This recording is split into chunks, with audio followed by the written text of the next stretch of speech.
Steel sector की इस दिग्गज स्टॉक में लगातार गिरावट देखने को मिल रही है और आज तो इसने कह सकते हैं आप एक बहुत बहुत ज़्यादा इंपॉर्टेंट सपोर्ट तोड़ दिया है।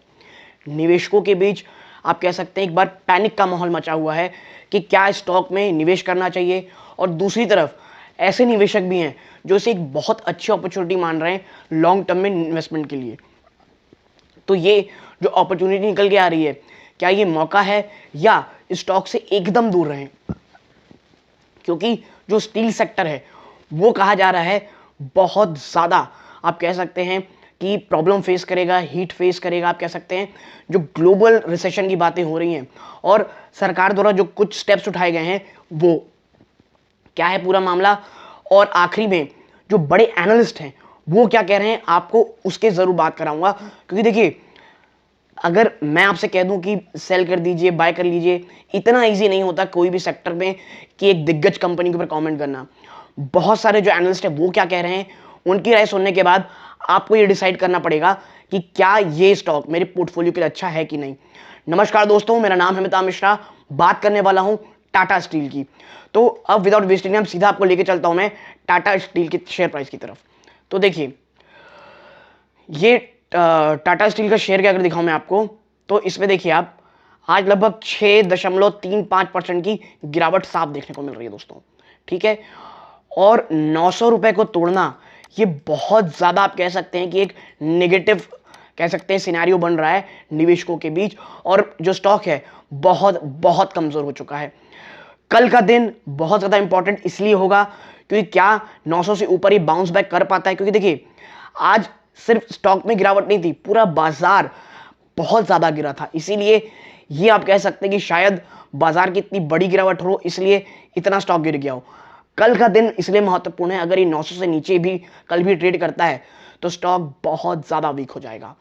अब कुछ अन्य पहलू पे चर्चा करते हैं। सबसे पहले आपको ये दिखाता हूं, ये है कल का न्यूज़, कल की ये कह लीजिए कल का आर्टिकल है जिसमें लिखा है Tata steel share fall below 1000 rupees for the first time in 2020 this week.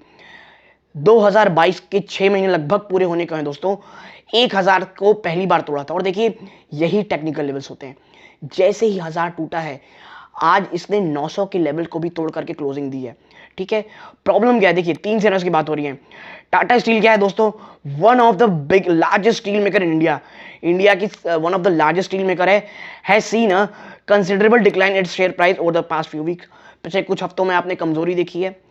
After capitalising on steel demand from Europe and other region since the covid pandemic, Tata steel now find itself in a tough spot. देखिए, जो बहुत ज़्यादा फायदा Tata steel को ये हुआ था कि जो चारों तरफ डिमांड आ रही थी, चाहे यूरोपियन यूनियन से, यूरोप से हो, बाकी अन्य जगहों से हो, उस डिमांड को फुलफिल कौन किया, टाटा स्टील ने। और यही कारण था कि जो शेयर है वो इतना ज़्यादा भागा। और सिर्फ टाटा स्टील नहीं दोस्तों, तमाम स्टील जो कंपनीज थी उन्होंने, from hefty export tax to weak domestic demand, Tata Steel is the second most in debt company in the Tata Group। अब प्रॉब्लम ये है दोस्तों कि जो एक्सपोर्ट में सरकार ने टैक्सेस लगा दिए हैं, प्लस डोमेस्टिक डिमांड बहुत ज़्यादा कम है, और सबसे बड़ी चीज़ कर्ज इतना ज़्यादा है। इस कर्ज में आप ये समझ सकते हैं कि जो टाटा ग्रुप्स हैं उनमें दूसरी सबसे डेट कंपनी है दोस्तों, इन डेट कंपनी है ये। ठीक है, लेकिन देखिए, जो कंपनीज होती है मैन्युफैक्चरिंग कंपनी, उस पर थोड़ा डेट रहता ही है, लेकिन इसमें ह्यूज डेट है। कितना है आपको आगे समझ में आएगा। आगे देखें, देखिए क्या हुआ था। अब 2 दिन पहले भी स्टॉक ने एक्स डिविडेंड हुआ। तो देखिए, a stock going ex dividend means that the value of the dividend is no longer included in the stock price of the company। ये तो हमें पता ही भाई कि जितना भी डिविडेंड होता है वो स्टॉक उतना नीचे आ जाता है। This happens after the company declared dividend and announced record date। ये हमने जरूरत नहीं है। ठीक है, अब बात करते हैं भाई एनालिस्ट क्या कह रहे हैं, क्योंकि देखिए एनालिस्ट का मानना, इसलिए एनालिस्ट क्या कह रहे हैं बड़े, ये इसलिए जानना जरूरी है क्योंकि डिफरेंट पर्सपेक्टिव्स मिलता है दोस्तों। मेरी पर्सनल राय अगर आप देखेंगे, मेरे से थोड़े दिन पहले से जुड़े हों, तो पर्सनली मैंने हमेशा स्टील सेक्टर दूर रहने के लिए कहा है, क्योंकि इतना ज़्यादा भाग चुका था ये स्टॉक्स, इतने ज़्यादा प्रीमियम वैल्यू में पहुंच चुके थे। और जब भी अगर आप ग्लोबल रिसेशन की बात करते हैं तो आप इतने हाई प्राइस में स्टील को कैसे ले सकते हैं, ये बात समझ के परे थी। और हुआ यही कि बाजार में गिरावट हुई, अब स्टील सेक्टर में इतनी भयंकर गिरावट देखने मिल रही है। तो देखिए, according to research reports, the revenue boost that Tata Steel and other steel companies got due to post-COVID and Russia-Ukraine disruption, the boost is all but over.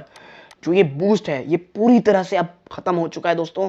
खतरा आप कह लीजिए, जो रशिया यूक्रेन वॉर और पोस्ट कोविड के बाद जो कह लीजिए डिमांड थी, उसके बाद वो जो स्टॉक में तेजी आई वो सब प्राइस इन हो चुकी है। और अब जो वो बबल है वो फूट चुका है। बबल तो नहीं कहना चाहिए, आप कह सकते हैं कि जो सपोर्ट था वो सपोर्ट अब हट चुका है। The reason behind it is the Indian government imposing a hefty export tax of 15% in order to cool down the steel prices in India. देखिए अब क्या हुआ, जब सारे सामान बाहर जा रहे थे, ठीक है, सारे स्टील बाहर जा रहे थे, तो जो स्टील के प्राइसेस हैं इंडिया में वो बहुत ज़्यादा एक्सपेंसिव हो गए।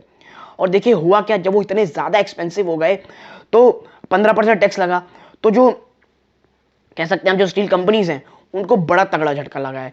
और यही कारण था कि जो टाटा स्टील है, सेल है, जिंदल स्टील है, वो नोज डाउन हो गया 16% आफ्टर द न्यूज़। जैसे ही न्यूज़ निकल के आई थी, सरकार की तरफ से देखेंगे तो बिल्कुल सही चीज़ थी। स्टील इतने ज़्यादा महंगे हो गए दोस्तों, अनअफोर्डेबल हो गए थे, ठीक है। और सरकार को स्टॉक लेना ही था, ये फैसला लेना था कि सारी चीज़ें आप बाहर ही भेजोगे तो डोमेस्टिक डिमांड के लिए क्या हाल रहेगा। उसी को मद्देनजर देखते हुए इतना बड़ा झटका मिला इन्हें, ठीक। आप आगे देखेंगे, आगे कहा गया है the iron and steel product category has witnessed net trade surplus in the last 2 years। अब आप समझिए इतना ज़्यादा डिमांड हो गया था कि नेट ट्रेड सरप्लस हो गए थे। हम जितना इंपोर्ट नहीं करते उससे कहीं ज़्यादा एक्सपोर्ट कर रहे थे।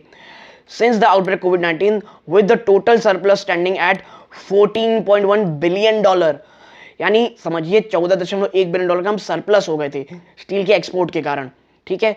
आगे है the government imposition of hefty export duty on steel will lead to decline in realisation for steel companies which have been resorting to export in the last few years, ठीक है। देखिए यही बात है, मैं आपको जो पहले बोला, सरकार जो इतनी टैक्स लगा दी है उसका स्टील में निगेटिव इंपैक्ट पड़ेगा। और ये negative impact said a report by IDBI capital stating that Tata steel has been exporting 10 to 12% of steel production. 10 से 12% का स्टील जो वो प्रोड्यूस करते थे वो बाहर एक्सपोर्ट कर रहे थे। आप समझिए, citing weakness domestic demand, the brokerage firm downgraded Tata steel to hold with a date of 69,000 crore. Tata steel को होल्ड के लिए कहा गया है, डाउनग्रेड करके 69,000 करोड़ का डेट है इसमें दोस्तों, ठीक है। The steel maker will have to find a better ways to ensure its revenue remain buoyant. और टाटा स्टील को कुछ अन्य कह लीजिए तलाशने होंगे, कह सकते हैं आप रिसोर्सेज कह लीजिए, या कोई अन्य रास्ते जिसके कारण जो इनकी जो रेवेन्यू है ये बने रहें। आगे आप देखें तो ये भी है that Tata steel hike stake in Tata steel mining. Tata steel ने भाई टाटा स्टील माइनिंग में भी अपना स्टेक बढ़ाया है। ये एक छोटी सी न्यूज़ थी टाटा स्टील को लेकर के, ठीक है। अब बात करते हैं बड़े एनालिस्ट क्या कह रहे हैं, जो बहुत ज़्यादा इंपॉर्टेंट है इन सिनेरियो में जब बाजार में स्टील सेक्टर में निगेटिविटी चल रही है और खास करके टाटा स्टील में। देखिए AR Ramachandran, co-founder and trainer, tips to trades. तो देखिए a slowing global economy fueled by the Russia-Ukraine war and highest inflation in decades has led to an abrupt end to the great commodity bull cycle including steel and other base metals, ठीक है।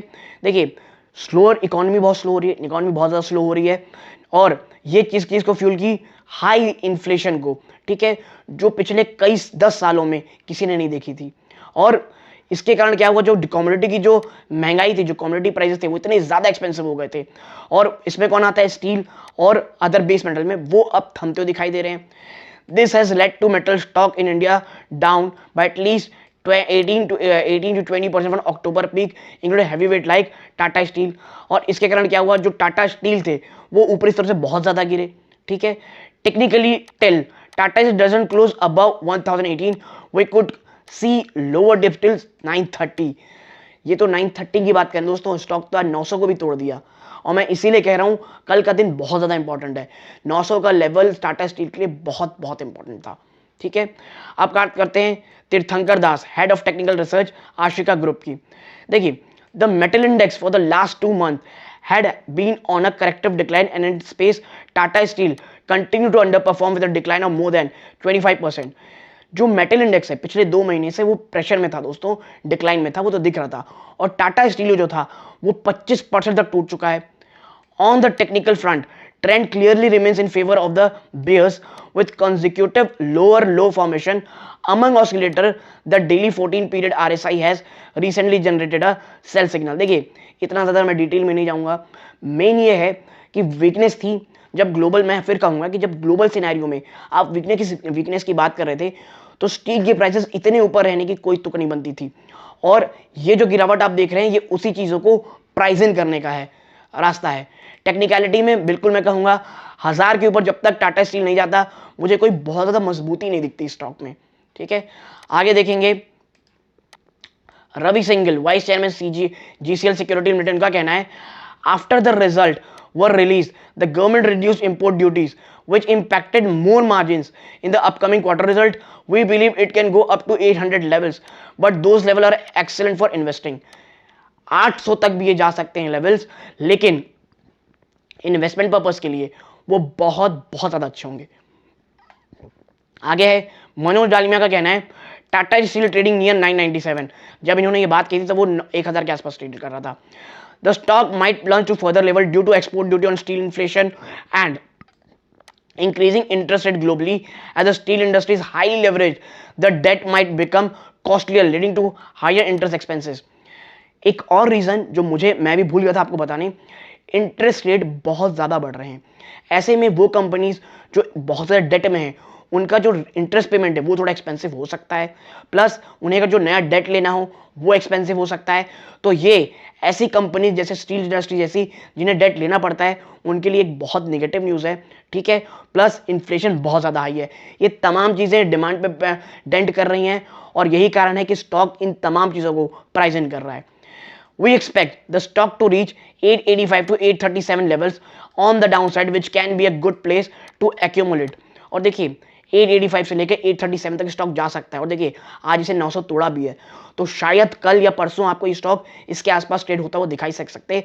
लेकिन एक चीज़ सब कह रहे हैं कि investment purpose के लिए बहुत अच्छा है। वर्ड सुनिएगा, ट्रेडिंग के लिए नहीं, इन्वेस्टमेंट पर्पस के लिए। अब आखिरी हम देखते हैं Ravi Singh, vice president and head research in the share India. Tata Steel has delivered steady profit number despite COVID complexity and geopolitical tensions. Its EBITDA stood well above the industry benchmark. The company's free cash flow is also posting confidence on its future performance. On technical setup also, Tata Steel stock is showing accumulation and value buying trigger around 900 levels. ठीक है, तो 900 का level, और आप देखेंगे तो एक broader वे में 800 टू 900 हर कोई एक्यूमुलेशन या इन्वेस्टमेंट की बात कह रहा है। लेकिन देखिए मैं यही कहूँगा, स्टील इंडस्ट्री अब मुझे अच्छी लगती है, अब उसकी वैल्यूएशन थोड़ी मुझे कंफर्टेबल दे रहे हैं, कंफर्ट दे रहे हैं, और मैं पर्सनली कोई इन्वेस्टमेंट नहीं कर रखा हूँ अभी। हाँ, मैं या मेरी फैमिली में कोई सेल में इन्वेस्टेड हो सकता है, क्योंकि वो एक अच्छी डिविडेंड स्टॉक है और मैं आराम से उसे एक्यूमुलेशन अब स्टार्ट कर रहा हूँ उसमें। और टाटा स्टील की जहाँ तक बात है, मुझे अगर ये स्टॉक मिलता है लगभग 800 के आसपास तो फॉर अ लॉन्गर टर्म मुझे वाकई में ये स्टॉक अच्छा लगता है। लेकिन देखिए मैं कोई सेबी रजिस्टर्ड नहीं हूँ, और इसीलिए मैं आपके साथ जितने भी एनालिस्ट हैं उनकी जो राय है वो आपके साथ शेयर किया हूँ। और यदि आपको एक छोटा सा एनालिसिस मेरा पसंद आया हो, प्लीज़ वीडियो को लाइक कीजिए, चैनल पहली बार आए सब्सक्राइब कीजिएगा। यहाँ तक जुड़े रहने के लिए धन्यवाद। ये वीडियो का अंत है। जय हिंद दोस्तों।